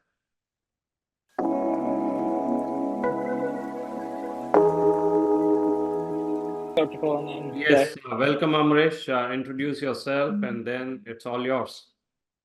Yeah. Hey, guys. My name is Amresh Gogikar, and I recently graduated from India, and I am an international medical graduate, visa requiring, and I matched in my dream specialty in my first cycle. So today, I want to talk about my experience and how I was able to crack my interviews, and how USMLE Sarthi helped me to achieve my dream achieve my dream residency.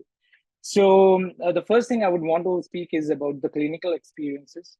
There are many factors which the international medical graduates seek, but I feel that when you seek USCE, US clinical experience, it's important that you have a hands-on experience and you have one-to-one time with your preceptor. And I feel that this USMLE Sarthi helps you to get that. You have a lot of opportunities where you can get to interact with your preceptor and know about most of the US healthcare system. In addition to that, I would suggest each and every one of you to try to apply for university rotations, as you can get your own EMR access. And that is something which is critical when you are writing your ERA CV. When they know that you had your own ERA CV, access to the EMR, then that would be a standout application thing in your ERA CV. Next, I would talk about is research. Research is critical now. Even though I'm a new graduate, the programs are seeking that you have some amount of experience. So it's not important that you have a lot of publications, but the quality of publications is important. As some of my people have already said, that your publications should talk about your hard work. So most of my interviews, they asked about my research and how it was, why did you get the inspiration to do this research, and are you interested in this field? So it's important that you have answers to all those questions and interact with them so they are invested in you. And next thing is, I remember when I started my journey, I associated with USMLE Sarthi like very late in my application season. I remember I joined in August, but I think that I should have joined earlier, because since then, like, it has USMLE Sarthi helped me a lot. I was struggling with my PS for, like, I don't know, for 2 to 3 months. And I remember I could get a lot of insights of how to write my personal statement and how to write my ERA CV also with the mentorship I got. And because of which I could like put out my application in the best way possible. And since then, what I did was like doing program outreach, reaching out to the program coordinators and sending letters of interest every now and then. Like, it's important that you send letter of interest on in intervals every month during your interview cycle. And I'm proud to say that I could get around 4 interviews because of my letters of interest. And if people say that letters of interest doesn't work, it's not that. It's important that you send it out at the right time. And sometimes luck also is a factor, because they might miss out your email, your letter of intent, because they are getting a lot of emails. So it's important that you have a very structured letter of interest. And that has helped me a lot. And also trying whoever you know and building your connections over the years. It's important that when you're starting your journey, wherever you are from, like if you're doing your step 1, if you're doing your step 2, people might think that, okay, I'll complete my step 2 and then reach out to the people who I know. It's not like that. It's important that you speak to whoever you can. There are platforms like LinkedIn, Instagram now, and your personal circle. It's important that you reach out to every one of them and build your bond over the years, because nobody here will give you that easy. It's important that they know you on a personal level, and this will help you create strong bonds, which will help you get matched into your dream specialty and also the program. So I would suggest these are the things which each and every one of you should focus on. So don't like wait. And also I would be like what Rohan said was also the right thing. It's important that you don't waste a lot of time on your USMLE examinations. Okay, there shouldn't be a lot of gap in between. because it's important that once you are done with your examinations, you can do a lot of other stuff, because the programs are seeking a whole application where you have your step scores, you have your clinical experiences, then research experiences, and also your hobby. I remember my hobby was a speaking thing, or like in most of my interviews. I spoke around, I don't know, like 5 to 6 minutes in most of my interviews about my hobby. So don't take these factors lightly. It's important that you bring out your application to the best. They just want you to know how good of a candidate you are, how you relate with their resident community. So I feel these are the things you need to focus on. And I would suggest every one of you join Sarthi as early as possible. They will help you everywhere, from your step examinations and also to your interview preparation. Everything will be taken care of. And I feel that this gives a support and also a boost when you're preparing for your interviews, because you will be confident that you have somebody as a support system at your back. So thanks for this opportunity, Dr. Pawan, and I hope I could help people for their future match. Well, thank you very much, Amresh. Before I move on, a question about what were some of your hobbies? Okay, I am a basketball player.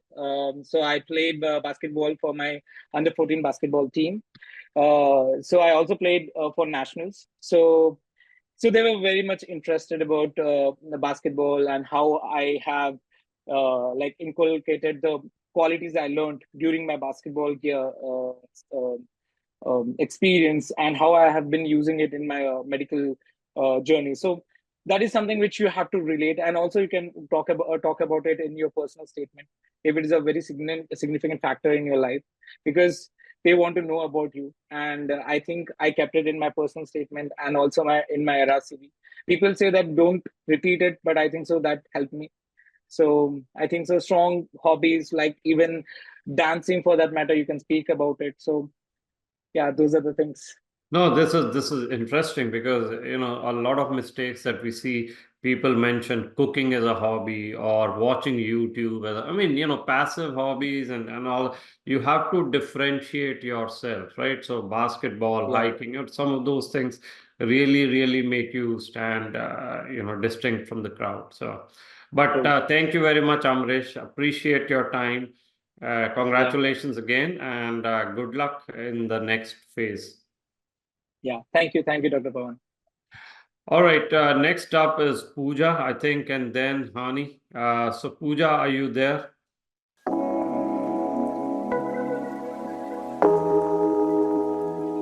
So I'm Pooja Mange. I'm an international medical graduate from India. I graduated in 2023, and this was my first cycle of application. And I matched at my dream program, which was also my #1 choice this time. I got 13 interviews and matched at my #1 choice. So today I'll be talking about the importance of having a well-rounded ERA CV and a personal statement. Firstly, I would like to begin like this. I joined Sarthi in May 2023, and I had attended this very same seminar, the webinar that was held last year, and that is when I heard the Sarthi students who had joined last year, and I had made my decision right then to join Sarthi. And looking back, I'm really glad I took that decision. Now, coming to the ERA's CV, as we all know, and like how the previous speakers have already spoken, there were a lot of changes that were made this year in the ERA CV, which included having just 10 experiences that you need to write about. And it made a lot of difference, because you need to be very picky about the experiences that you choose. Like each experience has to speak about, it's not just the personal statement, but also your ERA CV that speaks volumes about you as a person. So the one thing that helped me was that not only was my PS speaking about how I am as a person, but also my ERA CV. In addition to the clinical US clinical experiences that I had, I also tried to add my experiences here in India from my home country, which included my internship. In addition to the professional experiences, I also try to include my hobby and also my volunteering experiences here in India as well as in the US. And that is what I really realized, into the interview season. I realized that that did make a difference. And I did bag those extra interviews because of having a well-rounded ERA CV. Actually, I was asked about my hobby and on practically each of my interview, and it also added gave me an opportunity to speak about it during the interviews. It acted like an icebreaker. So coming to how Sarthi helped me with the ERA CV was that, as the speakers mentioned, there's a closed Telegram group, and all the Sarthi students are there on it along with the panelists. And even Sarthi, early on in the season, they had Dr. Tan had a detailed video on how we were expected to write the ERA CV, which I feel made a lot of difference. Like, there are a lot of videos out there otherwise also on how to write the ERA CV, but none of them are as detailed as the video that we had on Sarthi. And that did help me, like, with each step of the way. And to the future applicants, I would like to say that each and every aspect of your ERA CV is equally important. Give importance to the smallest of thing on your CV, because programs do read it. They do mention about it on your interviews as well. So there is nothing on the ERA CV that goes unread or that is less important than anything else. And one thing that helped me was reading all the messages on the Sarthi group. There were so many people with me who had the same kind of doubts, and also the doubts that I never thought of. And the panelists, they were so prompt with all the replies. And yeah, so that is how and also I would like to advise everybody who's applying this season to start working on their ERA CV and PS early on in the season. It really helps, because that way you buy more time to get it reviewed by your mentors, get it reviewed by your colleagues, people you know in the US. Sarthi also has journalist and physician reviews. So I would suggest keep that for the end. Before that, try to get it reviewed by all the people you know, and keep the final review as a Sarthi physician and journalist review. And that is what I did in my application season. Coming to the personal statement, I would suggest that just follow all the steps that Sarthi lists out in their videos when it comes to the word count, when it comes to the content of the PS. It is going to be different for everybody, but try to keep it as personal as possible. Also, try to include points that you've not included in your ERA CV. So that gives you more scope to talk about during the interviews. And yeah, so even the same thing for personal statement as well. For me, I had around 6 to 7 drafts of my personal statement before I finalized on the final one that I submitted. And the one thing that helped me was starting to work on it early on in the season. So everybody who's applying this year, there is no right or wrong time to start working on your CV and PS. The earlier you start, the better it is. And yeah, I'd like to wish everybody good luck for the season. And yeah, if you guys have any doubts, you can put it down in the chat and I'll be happy to help. Thank you, Pooja. We are getting questions. If you don't mind sharing your hobbies, because I think you spoke about hobbies and how they were discussed in the interview. So what hobbies did you have? Yeah, so as I said, I had mentioned my hobby was interior designing. It was something that I had been doing since even before I started medical school.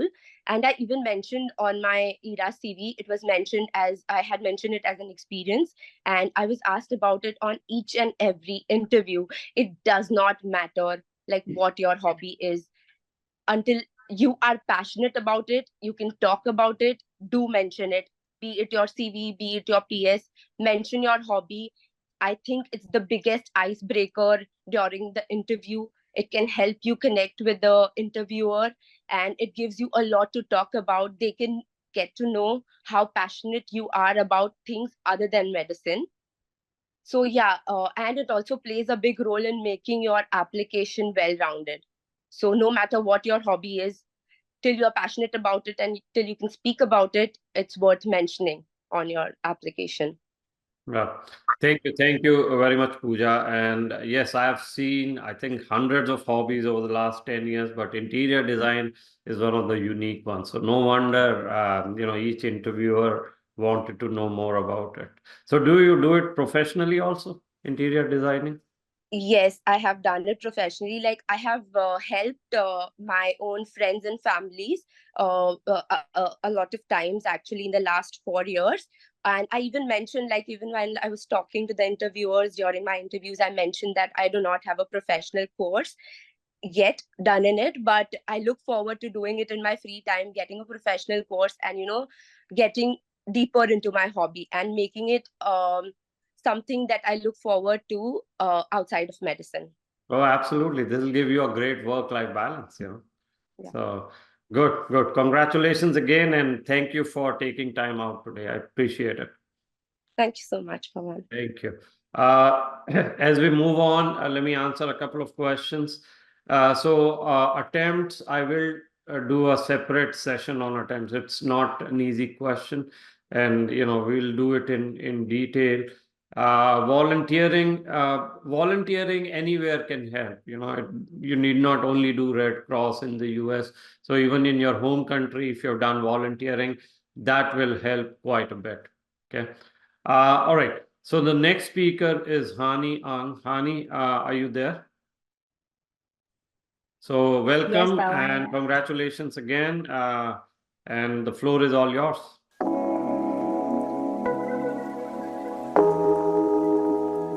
Thank you, Pawan, for inviting me and having this opportunity.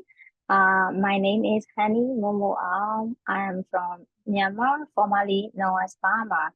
So my graduation years is 10-year gap.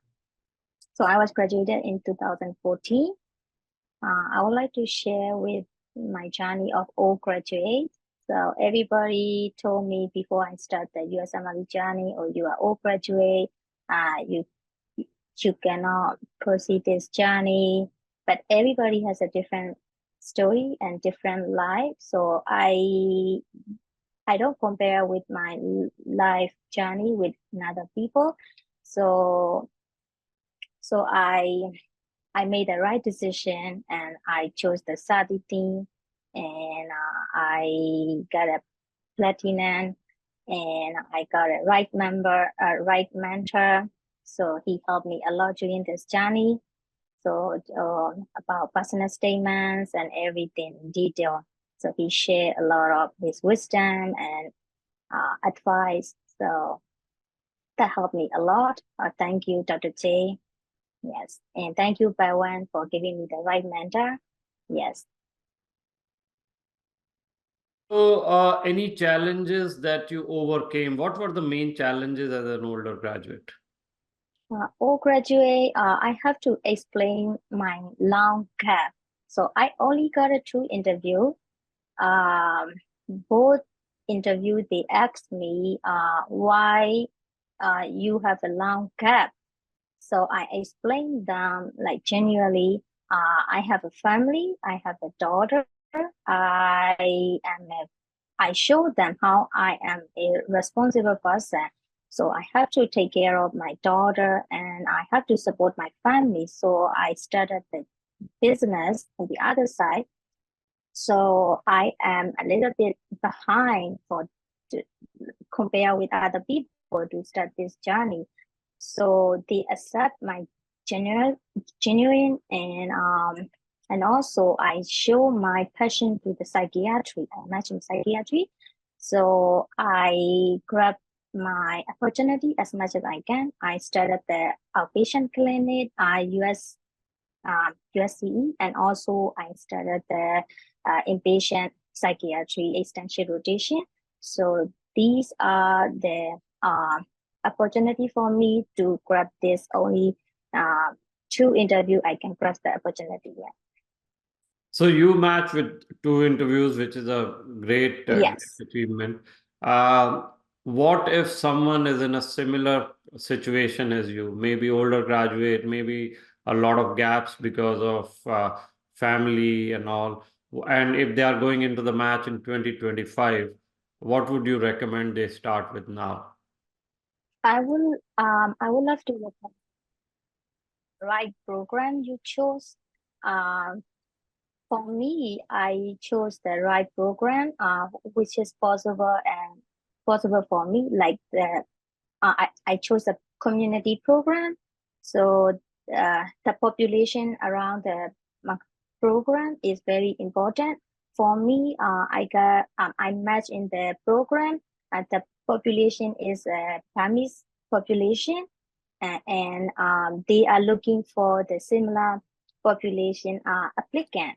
So that helps me a lot. So I would recommend to choose the right program. So if you are not comfortable with choosing the university program, so you should choose the one right for you. So that's my recommendation. Yes. No, that is actually a very, very good tip, in terms of program selection, especially older graduates, those with gaps, that really makes a lot of difference. You may not be a fit for top university programs, so make selection wisely, target the community programs where your skills and profile, they can see a fit. Yeah. So yeah, thank you. Thank you very much, Hani. Appreciate your time today. Congratulations again, and good luck for your residency. Thank you, Pawan. Thank you. All right, the next speaker is Sree Mahathi. Sree, are you there? Yes, I'm here. Thank you very much for joining us, and the floor is all yours. So if you want to introduce yourself and give them some tips.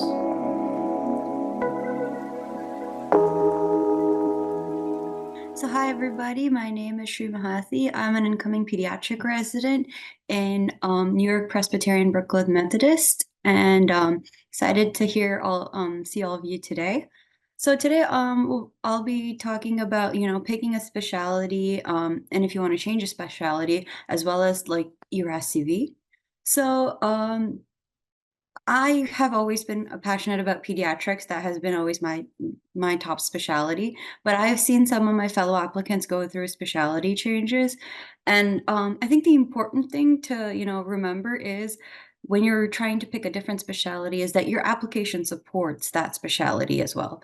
Because when you're applying, program directors are pretty much looking forward to seeing that you are passionate about their specialty, or you will be giving importance to their specialty and not just considering them as a backup.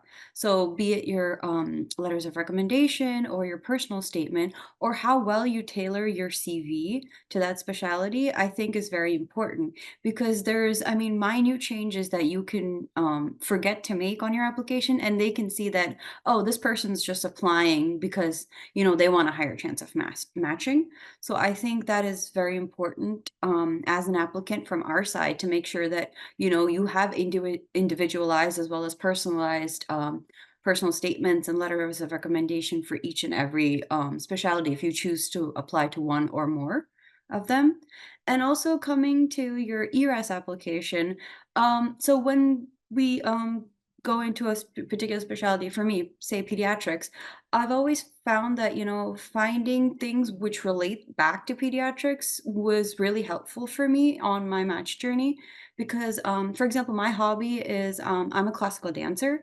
So in my CV, I did get a chance to mention that, I used to teach kids from a young age. So that's how, I became attracted to working with kids, and that had, translated into my passion for pediatrics.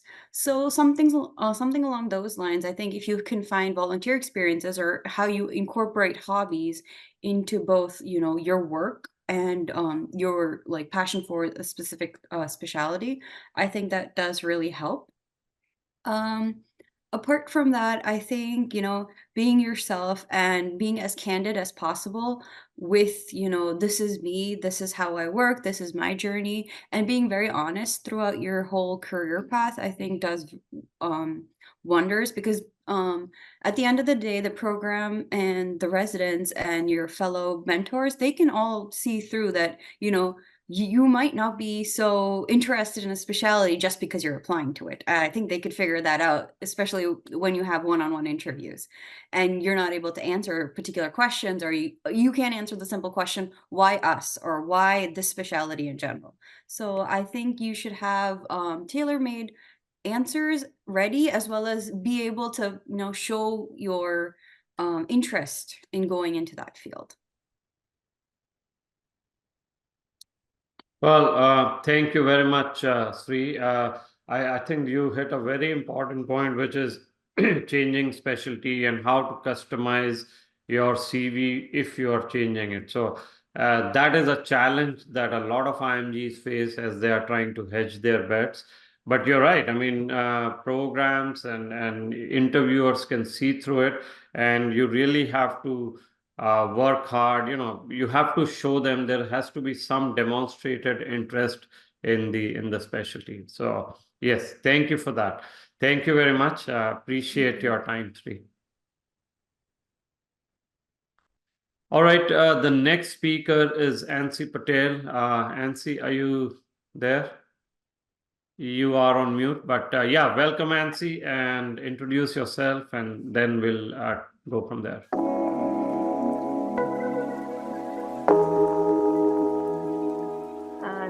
My name is Ansy, and I'm an incoming internal medicine resident. And I wanted to highlight one important point about application and interview preparation. So for application, it is very important to customize your PS and CV according to the specialty we're applying to. I think I got a couple of questions during the interview itself from my PS and CV. So everything you mention in your CV, it has to be authentic, and you should be able to elaborate about it and have a conversation for around 2 to 3 minutes regarding everything you have mentioned in your CV and PS. And apart from that, interview preparation, I would say, is the most important thing. Once you get an interview, it is definitely a make or break situation, because I've seen fellow applicants who have matched with just 1 or 2 interviews, and I have seen people go into soap with a lot of interviews. So I think that becomes a deal breaker once we get the interviews. So any other challenge that you felt during your entire journey, and how did you overcome?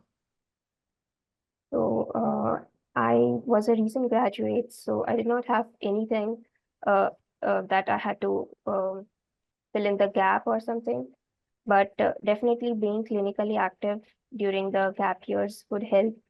And apart from that, I would say regarding the interview preparation, sometimes there has to be a balance between preparing for the interview as well as not overdoing it. Otherwise, it looks as if you're just cramming it and speaking the same lines over and over again. So there has to be a balance between that. And I think that was the main part. Otherwise, there was no major thing that I would like to highlight.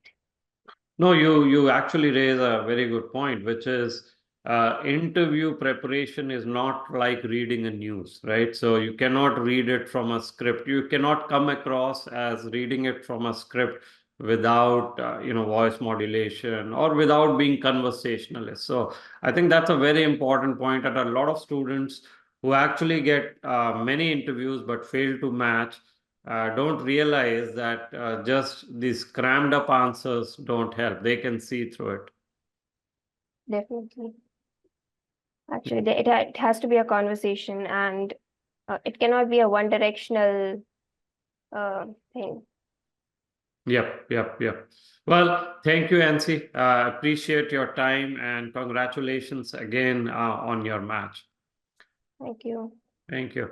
So as we try wrap up this, I will take a couple of questions, and I'll give it to Mudassar. For those of you who were yesterday there, remember he was our keynote speaker.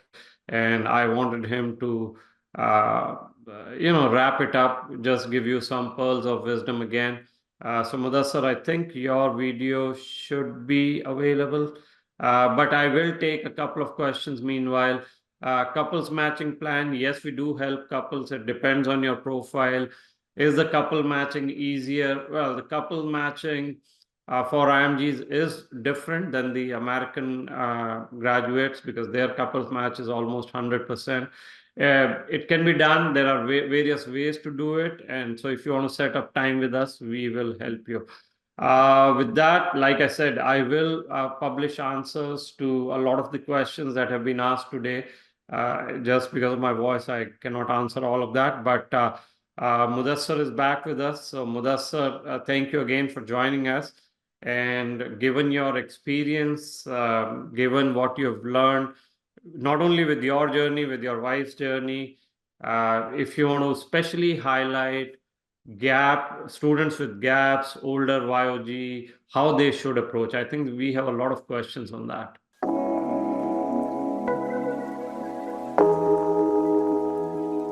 Good afternoon.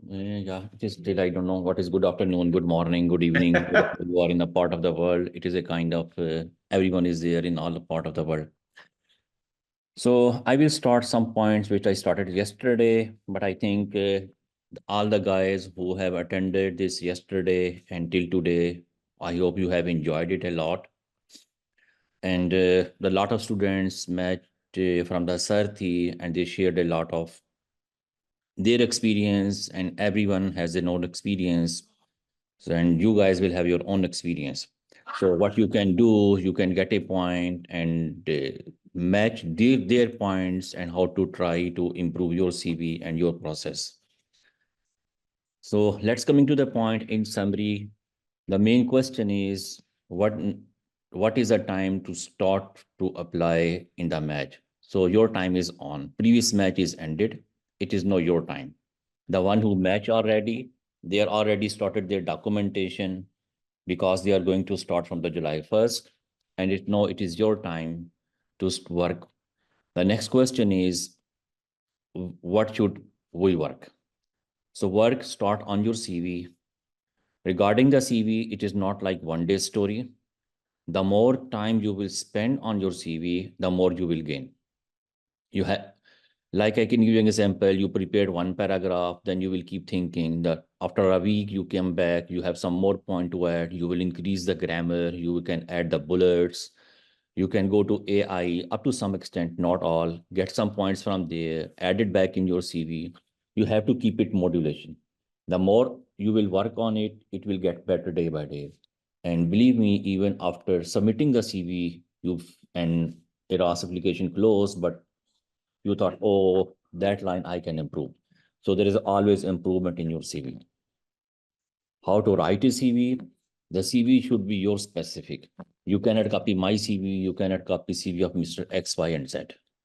You have to present yourself, who you are, where you was born, where you was raised, what you learned during your rotations, your medical school. I mean, combine personal statement and what are your aims?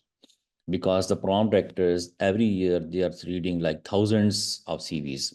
They can catch it in a simple glimpse that, oh, it is copy and paste, and they have a lot dustbin just under their table. The same thing for the personal statements. You should tell them what are your goals, why you came here, what you want from their program. Regarding the personal statement, it can be preferably, it should be like if you are applying like hundreds of programs and you have a top priority like 10 to 15 programs, at least you can customize 1 or 2 paragraphs as per their program to show their interest. They don't like a generalized copy and paste. If you will write something in your personal statement regarding that specific program or name, or you like that city, anything like that, that will be very helpful. One of the most important thing which I found that people are not getting the interviews is the program selection. It is a very lengthy process, the program selection. It is not like one-day story. It is not like that you will get, I know like in my country, Pakistan, they have one system in which they are adding. Like these people will get the interview, this credential, years of graduation. It can be helpful, but you cannot do copy paste from there, because the more you will go high, the more you have to pay. There are hundreds of programs. You have to select program where you can get the interview. The more you will get the interview, your probability will be increased. And then your probability will be increased. There are chances you will get match. Other thing what you can do, one of the most important thing, the rotations, clinical rotations. And the other question is where you want the rotation. Is it only to do the rotation is enough, or preferably, in my personal experience, rotation should be done where the chances of match of immigrants should be high. Like if you are doing a rotation where there is a no immigrant or semi-immigrant in university, yes, it is worth, but there's a less chance you will match the same program. If there is a chances that if you found that there is a 5 or 6 immigrants are coming each year, then you will try to get contacts there, you will try to get rotations there, you want to expose yourself in that program, that will give you better chances of getting matched there. Contacts, yes. What is the role of the contacts? I take it very seriously because people just take it, I think so, people just take it overwhelmed, and then they found a simple contact and they get relaxed. Contacts can help you. Again, contacts maximum, it is the level of the contact. Like your co-resident, you know someone. My personal experience is I know a lot of the people in the USA, so they have a different level. What they can do, they will go to the chief, they will go to some attending, hey, this is my friend, can you look at this CV? No, they can talk only 1 or 2 times. So either they will pull your CV or not. Now, if they were able to pull your CV, if you have not done work hard in your CV, it is just copy and paste, that contact gone. So every step is important. CV, personal statement, and contacts. So here you reach up to getting the interviews. Now the most important thing. Yesterday I said the interview is a step 4. If you will not take all this process of preparing the CV, personal statement, program selection, interview preparation, if we will not work hard on this all process, like we work hard on the step 1, step 2, and step 3, very low chances that you will be matched. Even your brother, sister, your wife is in the program, your interview is your interview. They will not take you ever, even you have any relative in the program. Even your wife is working as an hospitalist, she is a co-worker with the program director. You have to prove yourself what is your interview. And like we are the doctors, we know how to treat the patient. So interview is also a skill. How to communicate with the program, how you present and how you sell yourself to the program. The interview preparation is very important. And it is not like this, you will open-ended questions. There should be some end, there should be some patterns, there should be some practice.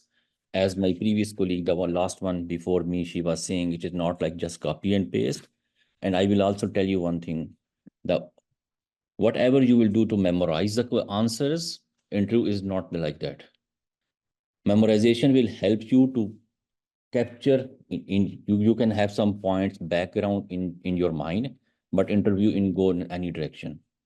Like I can give you one example. My one interview was started without anything.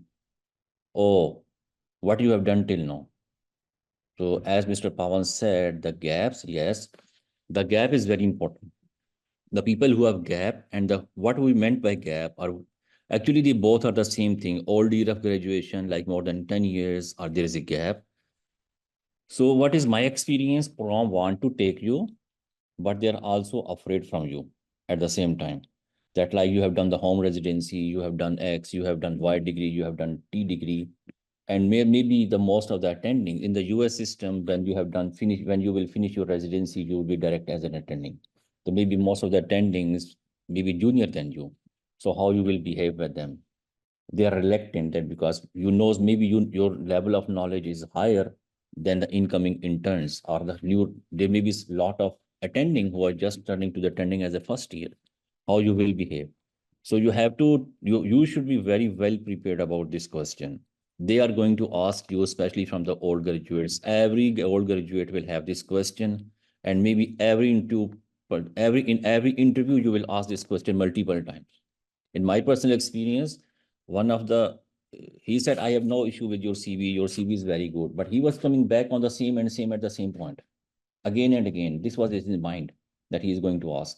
The prom director asked me the same question, that how you will behave with my attendings. I know my attendings are junior than you. The interns will ask. They are coming on the same point that we have no issue, but how? So you have to very well familiar with this answer. And you can go with any answer, whatever tailored you. So this is the most important question. You cannot tell them that, oh, I have done this. So they said, oh, then why we are going to take you? You have to tell them that I am here to learning or whatever the answer is special for you. But don't overwhelm with your degrees. Don't tell them that I have already done the 10 of degrees. They will say, then why are you coming here? They will not understand that you are from Pakistan or you are from India, you are from any other country, and we have our economical issue or financial issues. They will not understand it because they are the prom directors. They are there to train the people for the knowledge because they are not exposed to this system, so they cannot understand our problem. Yeah. So any other thing, Mr. Pawan? No, I think this is great. And like I said, Mudassar is quite experienced, and many of you will see him on our panel as soon as he settles down. I don't let go of my brilliant students. So thank you very much, Mudassar. Appreciate your time again during the fasting season. I really appreciate it. Thank you very much. And to our audience, this was great 2 days. Hopefully you got a lot of tips, experiences, and get in touch with our team if you need help on rotations, research, match planning. And we are there to help you, and look forward to our next webinar very soon. Thank you, everyone, and you have a good rest of the weekend. Thank you so much for watching. We hope that video provided valuable insights for your journey. Don't forget to subscribe to our YouTube channel and follow us on Instagram and Twitter. And check out our website for details on how we can guide you to a successful match.